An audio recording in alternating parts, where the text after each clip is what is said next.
What's going on, guys? Welcome back to the Regular Guy Garage. This video didn't really go as planned. I was planning to do a lot more tuning and get this car dialed in. However, I ran into a pretty significant issue, if you can't tell by the way the car looks right now. One thing I just want to get out there really quick: the engine is fine, the build is fine. It's just an issue that the car had already had, which is reared its ugly head, and you know, it's causing us just to kind of go out on a side quest. You know, Foxbody's always keeping you busy, always staying busy with it. Things always happening. It gives me an issue to make a lot more content for you guys. So anyway, I'm going to get into the video by starting off with some tuning, and then we're going to dive into what the issue was with the rear and why it's out of the car. All right, so I hope you guys like the video. We're going to take this thing down the road really quick, see where the AFRs are at cruising. We're not going to do any wide open throttle just yet, and I'm going to try and get the fuel levels so that we can achieve our targeted air fuel ratio while cruising. So I'm gonna hand the camera off to my son over here, and we're gonna take a quick ride.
We do any actual driving, yeah, these tires are they're just barely rubbing the fender well, and it's because these spacers right here, honestly, they have to be taken down a lot. But like I said, I'm gonna get a thinner tire.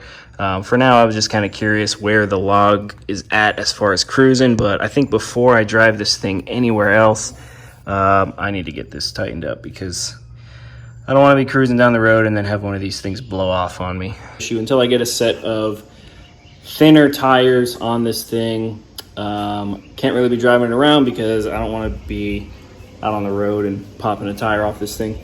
But just kind of going over it, and this is it was a very, very short cruise log. I think I only got up to 18%, you know, TPS angle or whatever. And I mean, so far so good. We're not really that far off the targeted AFR. Actually, I wonder if I can show you this really quick. All right, so don't mind me in the background of this. So basically, this is what we're looking at right here. The red line is the RPM. This is ignition timing, I think. What's going on here? Yeah, okay, so this is our ignition timing. This is our targeted AFR, which we're trying to get, you know, if you essentially look here, on this side is where we are the most off, this is kind of where we're tipping into throttle. So we're trying to target 13.1 there, and we are just way lean. We're at 17.9. But as the car just kind of starts cruising down the road, RPM starts to go up. We're looking okay. I mean, we're looking at 14.3, and we're at 14.9. So we're still on the lean side, so I got to richen it up a little bit. But not much. I mean, this is a couple numbers here, you know, and then richen it up on the tip end, which I believe I can do that with the acceleration enrichment, which is in here somewhere. Where is it? Here we go. Acceleration enrichment. So I believe in here I could probably mess with that and, you know, maybe fix that little spot. And you can actually feel it too when you go to kind of, and I barely touched the throttle, but it kind of like hesitated really quick, and then it started going. Again, I'm not a tuner. I know nothing about this stuff. I'm just kind of learning as I go. Just trying to, you know, see how good I can iron this thing out before I actually get it taken to a reputable tuner and have them, you know, tune the car for me. But I mean, aside from that, guys, I'm gonna, just kind of mess around with it a little as far as the idle's concerned. That stuff is not really too eventful, so I'm not really gonna video that. So I ended up curing the rear tire issue for right now. So they had these 1-inch spacers on it, super thick, and I was able to get a set of 5/16 spacers. So with the 5/16 spacers on it now, we have a lot more room. The only thing is we're a little bit close to the tailpipes.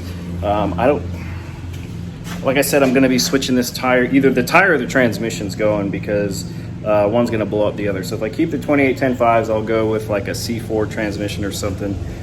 But more than likely, I'm gonna get like a Hoosier DOT, probably a 26. I want to probably do a 26-inch tall tire. It'll probably be like a 26/10, so that'll give us a little extra room since these are 2810.5s.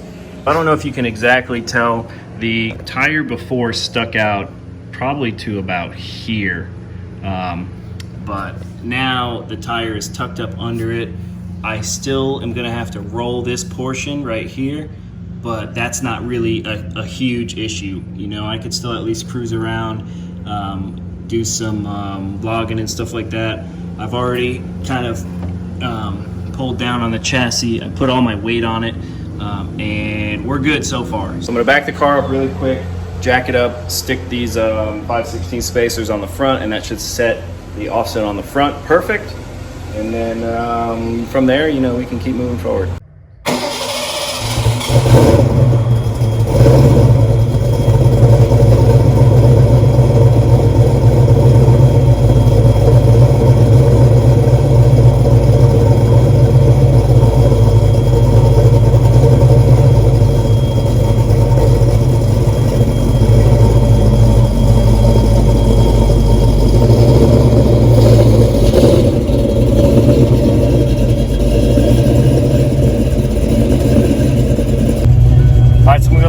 Get up to temperature really quick, and then go ahead and take it on the road.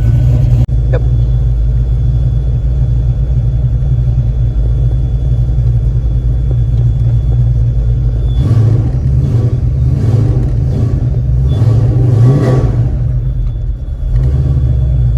All right, so I put some fuel back into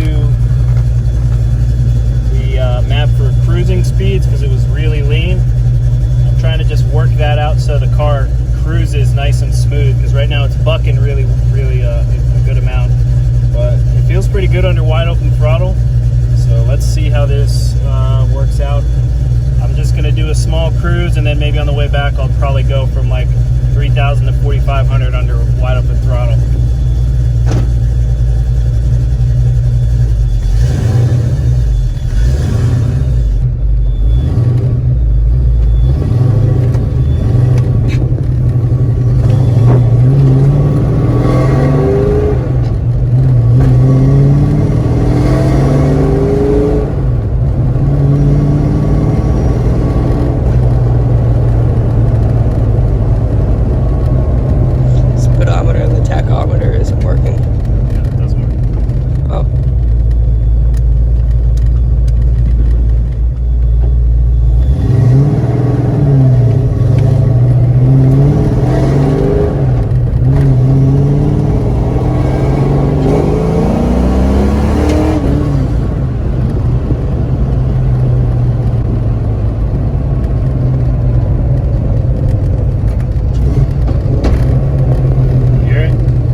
All right, guys, so the engine's running pretty good.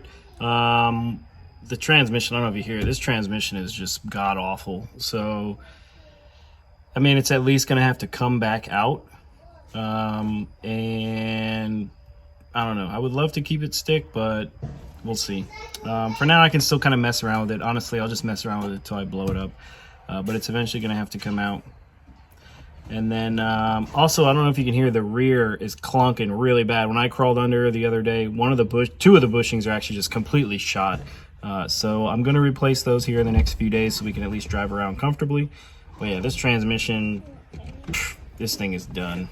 Before I dive any further into tuning this car, first thing I'll say is, to be quite honest, the full throttle like once I go full throttle, when I look at it on the data log, it's locked in pretty solid. I mean, at least the air fuel ratio. I'm, looking for like 13.0, 12.9, 12.8, and it is right there. It's at like 13.0 the whole time. The cruising log is showing a lot of, I wouldn't say issues, but it needs a lot more fine tuning. And I think that's because I'm going with a relatively big injector for my setup currently. It's a 36 pound. I could easily get away with 24s or 30s. But I like to try and run the low duty cycle. And then it gives me, especially with the intake setup that I have, plus the heads, I can, do like nitrous comfortably or something like that. But I am going to pull apart the rear, or at least the rear upper control arms, because they are in bad shape. As soon as the car starts moving either forward or backward, you could hear or feel the whole thing. It just clunks. And I mean, I'd rather just fix that. Additionally, with the transmission, I'm going to try and do some clutch adjustments and see, because it's a brand new clutch, so I really don't want to just, throw the T5 away right now. But I mean, initially when I start going, everything feels fine, but then once it gets some temperature in it, that thing just starts grinding like crazy in and out of every gear. So I'm going to do some adjustments. It's an adjustable clutch cable. I'm going to put a little more. I'm going to make it a little tighter, and we'll see if that cures that. But for now, let me get the car back up on jack stands for the millionth time, and we'll pull these upper control arms out and see what they look like. With any of the tuning or any of that stuff on this car, I really need to get these upper control arm bushings fixed. I don't know if you can see that one right there is pretty shot. I think the other side is too. Let's see if we can. That one doesn't look as bad, but these things are definitely in really rough shape. As soon as I even start to creep forward or backwards, I can hear a loud clunk, and you could actually even just feel the rear of the car just kind of shift. So I'm going to at least take these upper control arms off. Luckily the exhaust on these cars goes up over the axle, so I could realistically drop the whole axle without even touching the exhaust. So I'm gonna pull these upper control arms off and see how bad they are. Hopefully I can get away with just doing a set of bushings, even though I've already been eyeing up a pretty good amount of a set of upper and lower control. I've been eyeing up a bunch of rear suspension stuff, so quick fix, I might just throw some upper control arm bushings in this. However, I might end up just dropping the whole rear out of it. I'll decide in a minute. Knowing me, I'm gonna have the whole rear out. Did find out is that the rear is a 355 gear. I couldn't tell when I had the cover off last time because there was no marking on it, but what you do is you rotate the tire one full time. What I did was mark the drive shaft, and then as you rotate the wheel one full turn, you watch how many times the drive shaft spins. So this one went 3.5 times, which equates to about a 355 gear. All right, well, in case you can't tell, we just decided to drop the whole rear out. Gonna just take it all out and see what we'll do. I'll disassemble everything. I'm probably gonna there's some small little leaks too, so I'm gonna do a couple seals. Probably just do all new bearings and stuff too. But with the 355 rear, I would have liked like a 410 or something like that, but I don't know, we'll see. I might just leave the 355 for now. But for now, I got John taking off the tires. I've got the drive shaft unhooked. Need to just unbolt the rear shocks, pull the springs out, and then once I unbolt the brake line and a couple of the control arm bolts, we can drop the whole thing out.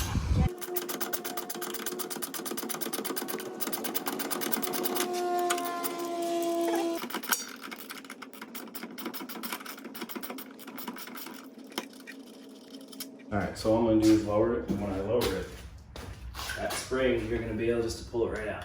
Okay.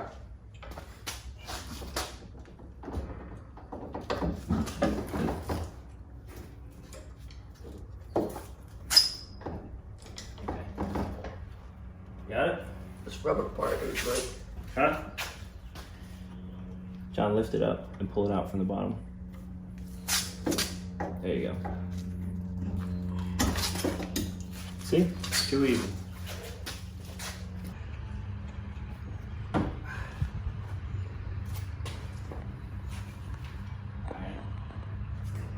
Oh, I didn't want that to happen.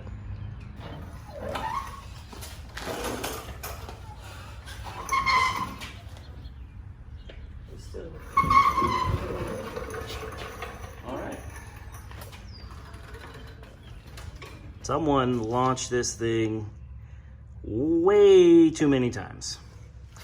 And both of them are completely destroyed. So we're probably gonna do just bushings. I mean, the arms look pretty straight, but it depends on how bad these holes are. We'll see. I'm gonna search for some stuff. This pinion brace too, whatever that's called, is that's not on correctly either. So I'm gonna tear this thing down, clean it up, and we will show that process as I go through it. Pull this out. Here's what's left of the bushing on this side, which half of it, a few pieces. So there's some grease in there at least. And then on this side, it looks like, I mean, at least a piece of the bushing is there. Oh no. Yep, that's all we got on this side. Just coming out in pieces. All right guys, so I'm gonna get cleaned up. That's gonna be it for this video. If you're new to the channel, be sure to subscribe. Check out the playlist for this car if you're interested in seeing more. If you don't follow me on Instagram, @regularguygarage. Hope everyone has a happy 4th of July. Thanks for watching. Take care. We'll see you on the next one.